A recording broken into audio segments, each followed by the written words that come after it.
First thing we're going to do is remove both front wheels and tires. As you can see, we've already done this, so we're going to jump right in and remove the brake caliper.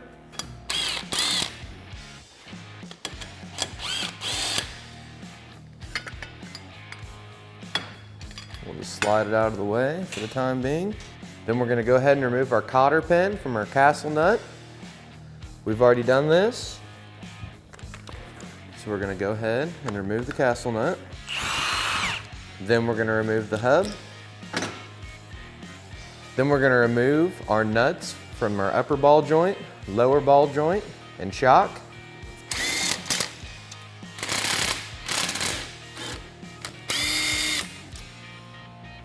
Then we're going to disconnect our tie rod from the knuckle.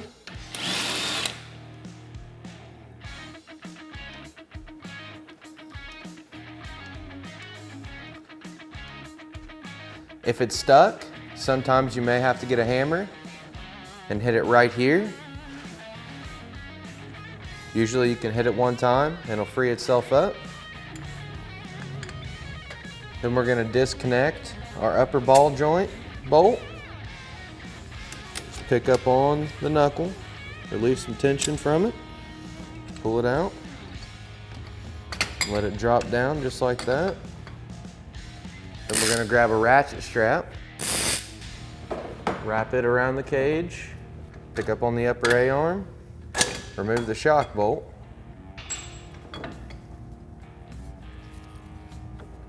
Hook your strap onto your shock and pull it up out of the way as far as it'll go.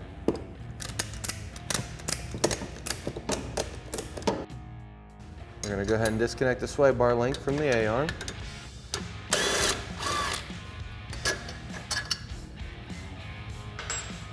And just pull it down and out of the way. Pick up on the A-arm, hold it up, pull the axle out of the knuckle, and plunge it in, and then pull it straight out. And we'll go ahead and remove our lower ball joint bolt, and then remove the knuckle from the machine. Then we're going to go ahead and disconnect the brake line from the upper A-arm.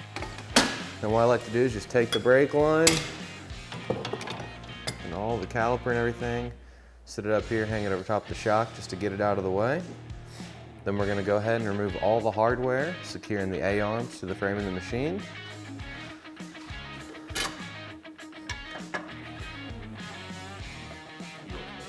Then remove the A-arm.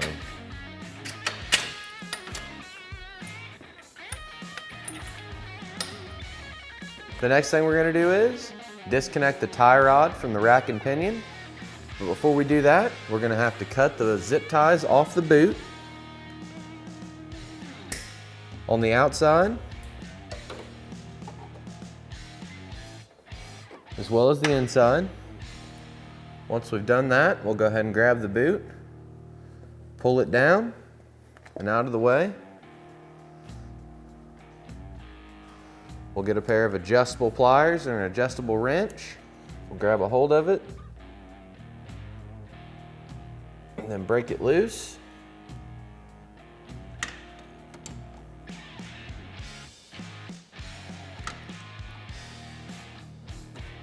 A lot of times once you get it broke loose, you can just grab a hold of the whole tie rod and spin it. Let's go ahead and completely remove it from the rack.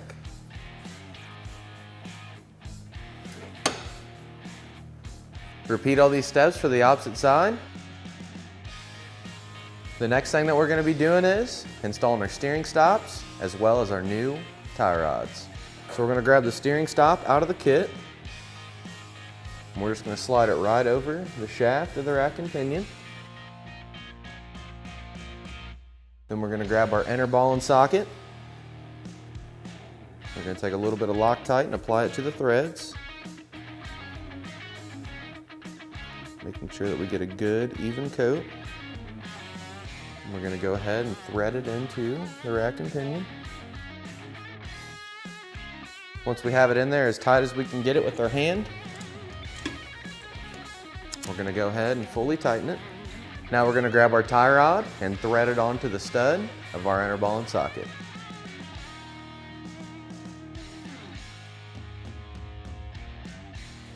We're gonna thread it about 3/4 of the way on. Then we're gonna grab the larger boot out of the kit, and we're gonna slide it over the tie rod onto the rack and pinion, and then secure it with a zip tie.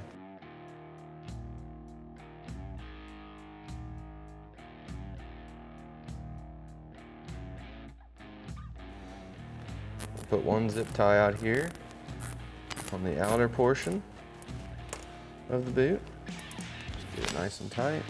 And we'll put one on the inside, on the rack side, and just go through.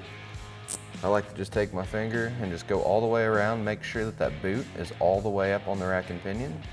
Otherwise, it's not going to seal properly. So ours is completely sealed. We're going to go ahead and get it on the outer lip of the boot. Go through and fully tighten it. Then we'll cut off the excess of our zip ties. And we're going to go ahead and grab our heavy duty heim joint, thread our jam nut on all the way towards the outside. And we'll go ahead and thread this into the tie rod as well. Just keep in mind that this will be left-hand thread. We're going to thread it on there about 3/4 of the way because we are going to have to set the toe. Now we're going to grab our new A-arms and get them installed on the machine. We're going to grab our lower A-arm. You want to make sure that you install the provided straight grease zerks into each of the pivot blocks. So it should look just like this.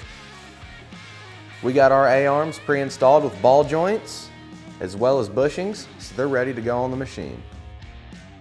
Just going to slide them into the lower mounting tabs on the frame. We're going to grab our factory A-arm bolts, make sure that our holes are lined up, slide the bolts through, and we'll just let them hang. If you've had your A-arms off more than twice, you're going to want to get new nylock nuts. All of the A-arm hardware is going to be an M10 by 1.25. Go to the local hardware store, pick up about 20 of them, and that'll get you for both sides. So now we're going to grab our upper A-arm and we're going to install the 90-degree grease zerk facing towards the inside or to the sway bar tab. Then we're going to go ahead and install it onto the machine.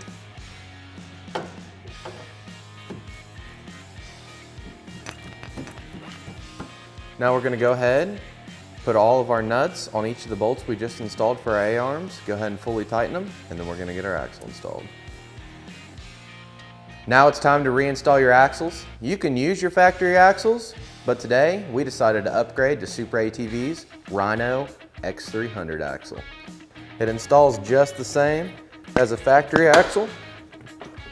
When you get it in, you're just going to want to take it, pull on it just to make sure it's fully engaged. Then we're going to go ahead, while we're holding our axle up, take our knuckle, slide it onto our lower ball joint. Should slide right into place.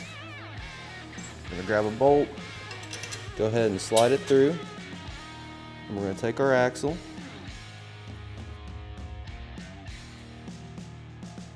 slide it into our knuckle,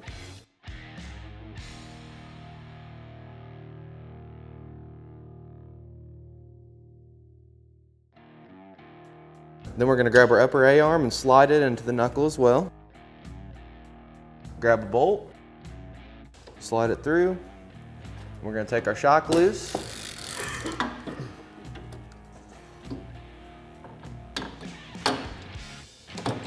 Slide our shock into place, grab our shock bolt.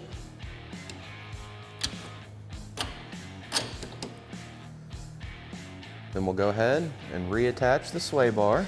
Sometimes you'll have to stick a bolt into the bushing to rotate it around so it fits properly.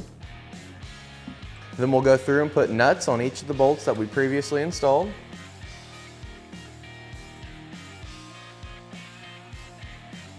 And we'll go through and we'll fully tighten all the hardware. Now we're going to take our tapered stud that's provided in the hardware kit. It's going to go right where the factory tie rod installed. On the bottom side, we're going to take one of our castle nuts. We'll go ahead and thread it on. Get it as tight as you can by hand. Then we're going to take our heim joint, slide it down on top of the tapered stud, just like that. Then we're going to grab our misalignment bushing. And we're going to slide it down over top the stud into the heim joint. Install our top castle nut. And at this point, we want to make sure that both of our jam nuts are still loose. Then we're going to go through and we're going to fully tighten both of these castle nuts and install our cotter pins. Once you've done that, we're going to go ahead and grab our hub, making sure that we still have both of our washers if your axle runs both washers. Slide the hub onto the splines of the axle.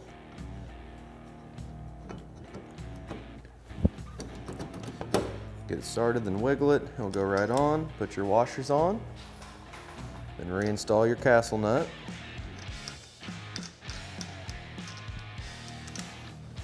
And we'll go ahead and fully tighten this real quick.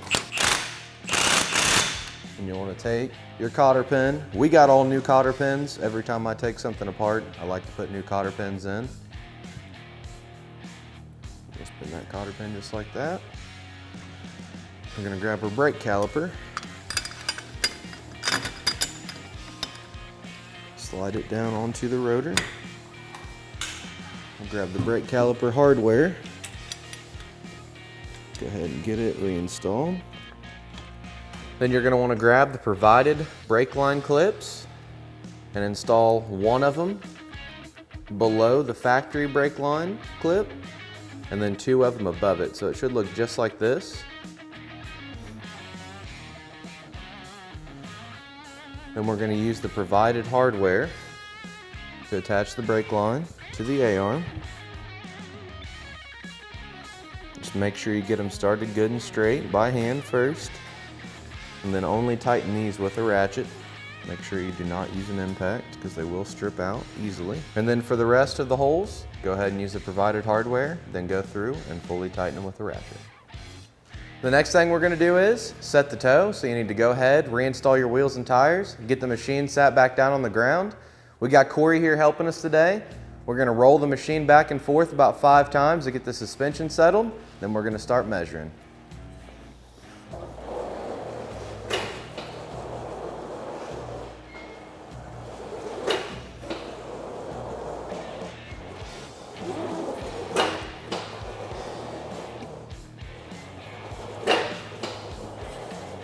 Once we've done that, we're going to go inside the machine, make sure the steering wheel is perfectly straight.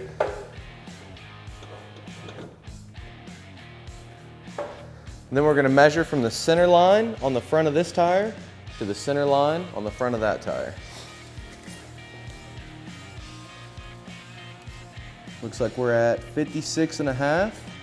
So now we're going to do the same thing on the back side of the tire. It looks like we're at 56.5 on the back side as well. So one of the awesome things about SuperATV's heavy duty tie rods is that they're double adjustable. So if you had to adjust your toe in or out, you just have to make sure both jam nuts are loose, grab a hold of the tie rod and spin it accordingly. You just want to tighten down both jam nuts, and then that's how super easy it is to install SuperATV's 2-inch forward offset AArms on this Polaris RZR Turbo.